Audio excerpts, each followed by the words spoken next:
મિત્રો સ્વાગત છે નવા વિડીયોની અંદર। તો આપણે હજી ખજૂરભાઈ ને કીર્તિ પટેલનો જો વિરોધ ચાલી રહ્યો છે ને એના માટે બહુ મસ્ત કન્ટેન્ટ આપણે કમ્પ્લીટ કર્યું છે। ગયા વખતે તમે વિડીયો જોયો તો એમાં લાઇક પણ સારી કરી અને વિડીયો પણ સારો ચાલ્યો છે। તો કાંઈ નહીં, એવો ને એવો જ વિડીયો આ આપણે હકારવાનો છે, લાઇક કોમેન્ટ કરતા આવજો ખજૂરભાઈના નામની। તો આપણે શું છે જાજી બહુ માથાકૂટ કરવી નથી, સીધો આપણે તમને વિડીયો બતાવી દઉં। અને શું કહેવાનું થાય છે ગોપાલભાઈ તમારું આવે છે? હવે ઉપાડી લેવાની છે આપણે, ખોબા ઉપડી જશે, બહારથી બોલાવી દેવાની છે। હા તો કાંઈ વાંધો ના લો, પેલો હું તમને પેલા વિડીયો જોઈ લો બરોબર, પછી આગળ જોઈ લો વિડીયો। આ વિડીયો આખા ગુજરાતમાં ફેલાવવો જોઈએ કે આ અમુક આ કુતરી પટેલ છે ને, કુતરી પટેલ એના અમુક આ ગલુડિયાઓ છે ને, એના પાજ્યાઓ એને મારે કહેવાનું, જેને પણ વિડીયો બનાવ્યો હોય ને તો આ મારા બેટા કરે હું ખબર, એને ધમકીઓ મારે, એ લોકોને ધમકીઓ મારે ફોન કરીને। કુતરી પટેલ તારા પાજ્યાથી બીવાના નથી, જેને પણ ધમકી મારી હોય મિત્રો મારો કોન્ટેક્ટ કરો, એની આરે લાલો આહીર ઉભો, હું ઉભો નહીં। આ કુતરી ના ગલુડિયા કેવી ધમકી મારે ને એ સાંભળો। હેલો હેલો, મેહુલ ઝાલા બોલે? હા મેહુલ ઝાલા, તમે કોણ? હું ભાઈ ત્યાં કીર્તિ નો વિરોધ કર્યો? હા પણ પેલા બોલે છે કોણ ભાઈ તું? હું જે બોલતો હોય ઈ કીર્તિ નો વિરોધ શું કર્યો છે? આન્ય તો આવા હજારો ધમકીના ફોન કરાવ્યા છે, પણ આ ગુજરાત છે, કીર્તિ કુતરી સમજી લેજે। તો જોયું ને મિત્રો તમે, હવે આમાં અમુક લુખી તીડીઓ એમ કહે છે કે તમે અમારે કીર્તિ પટેલને શું કીધું એમ। ભાઈ તારે કીર્તિ પટેલે શું સારું કામ કર્યું છે, એને હું અમારે વખાણ કરવાના? આવા ને આવા કામ કરે, એક ગરીબનો ભગવાન બની ગરીબની મદદ કરે છે એનો વિરોધ કર્યો એણે, તો હું એનું અમારે એની આરતી ઉતારવી, એના નામના વખાણ કરવાના ખોટા? ખજૂરભાઈ હાસા છે એટલે એના નામનો વિરોધ ન થાય, એના માટે અમે સારું જ કહેવા માગીએ છીએ। અને અમારો તો ભગવાન આજે હતો કાલે છે, અને જિંદગીમાં જ્યાં લગી અમે જીવશું ત્યાં લગી અમારો ભગવાન જ રહેશે બરાબર। તમારી જેવી લુખી તીડીએ જેટલો વિરોધ કરે ને એને મુબારક છે, મારો દ્વારકાનો ઠાકર રાજી રાખે, પણ બાકી તમારાથી કાંઈ પાંદડું ન હલે, કારણ કે ગુજરાતની જનતા છે ને અમારા ખજૂરભાઈ તરફ છે, એટલામાં હવે સમજી જાઓ તો સારું છે બરાબર। બીજો વિડીયો જોઈએ તમે, આ શું કહે છે? ખજૂરને કેવું છે કે અમે તારે હારેથી જીવવાનું થાય તોય ભલે ને મરવાનું થાય તોય ભલે, બટકા બીજા ભરે નામ આપણું આવે છે। તું કામ ઘણા નથી બોલતા કે ભાઈ આમાં કોણ પડે? હવે મેં તો નક્કી જ કર્યું છે કે ભેહું નીકળી છે ખાંદામાંથી, હવે ભલે થઈ જાય, પણ ખજૂર તો મારો ખજૂર છે સાહેબ, જેને ગરીબના આહુડા નુયા છે।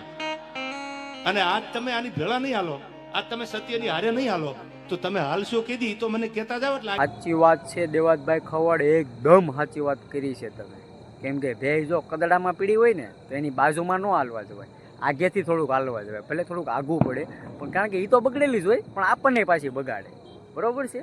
અને બીજું કે ચકલા છે ને કોઈ દી બાજ ન બને, માતાજી ભગવાનની કૃપા છે કે આવી ચકલીઓને અમે બાજ બનવાય ન દઈએ બરાબર છે। અને એકદમ સાચી વાત કરી છે, અને આની પછીનો આગળનો વિડીયો જોઈ લો। આજે અત્યારે કીર્તિ પટેલ નો થોડોક વિરોધ હાલે છે વીડી જોગરણા હારે, એટલે મારે એમના ફેન સર્કલ ને અને કીર્તિબેન પટેલ ને બધાને અત્યારે ખોટું બહુ લાગ્યું છે, એમના ફેન સર્કલ ને બહુ ખોટું લાગ્યું છે।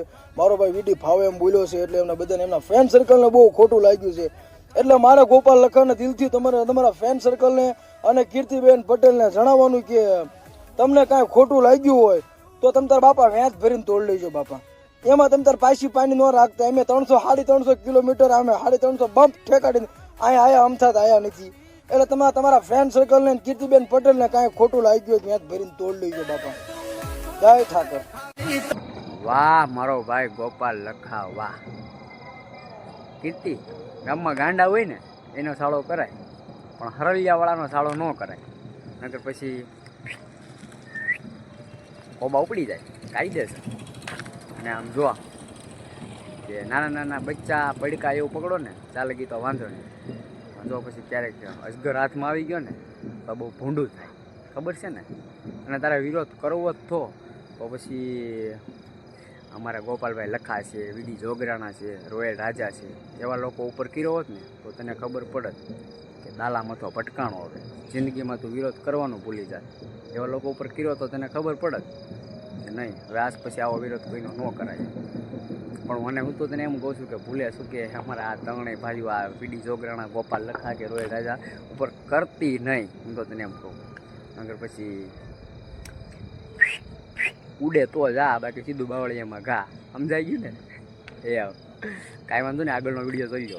અને અમુક અમુક એમ કે છે ને હું કહે છે અમુક અમુક? કે તું સંડાસ તો બનાવી દે, એ અમુક અમુક નહીં, એ હું જ કહું સંડાસ બનાવવાનું. હા કે તું એટલા લાખ રૂપિયાના ફોન માં ત્યાં વિડીયો બનાવ્યો ને ઈ મોબાઈલ પેલા વેચી દે અને એનું સંડાસ બનાવી નાખ. આવા આરોપ નાખે. હું આ મોબાઈલ હાદો વાપરું, મારે આ સોડો લેવાની ત્રેવડ નથી, એટલે હું સંડાસ નું કહું. આ મારી ગાડી હું હિન્દ્રી બાંધીને રખડું.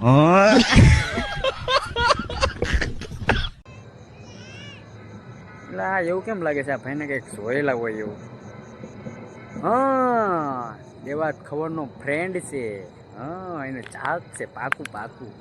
તો એણે તો ભાઈ ન કહેવાનું કીધું છે. સાચી વાત છે ભાઈ. તો કીર્તિ પટેલને તમારે કંઈક વાતચીત થતી તેને કહેજો નહીં. સંડાસ બનાવે છે ને, મારે છે ને ઈ જ પ્રોબ્લેમ છે, બહાર જવું પડે છે. તો તમારે કંઈક કોન્ટેક્ટ થતો હોય તો કરાવી દેજો ને યાર. મારે તમારી જેવા જ વાંધો છે, જરાક કહી દેજો થતું હોય તો.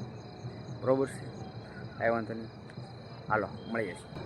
તો કાંઈ નહીં મિત્રો, આશા કરું છું કે આ વિડીયો તમને ગમ્યો હોય. જો ગમ્યો હોય તો લાઈક કરી નાખજો, ચેનલ ઉપર નવા આવ્યો તો ચેનલને સબસ્ક્રાઈબ કરી નાખજો અને કોમેન્ટ કરતા જજો. અને મળીશું નેક્સ્ટ વિડીયોમાં. ત્યાં સુધી સૌ ડાયરે રામ રામને, જય શ્રી રામ. અને હા, બધા ભાઈઓએ બહુ મસ્ત વિડીયો બનાવ્યો છે. મળીએ છીએ, બાય બાય.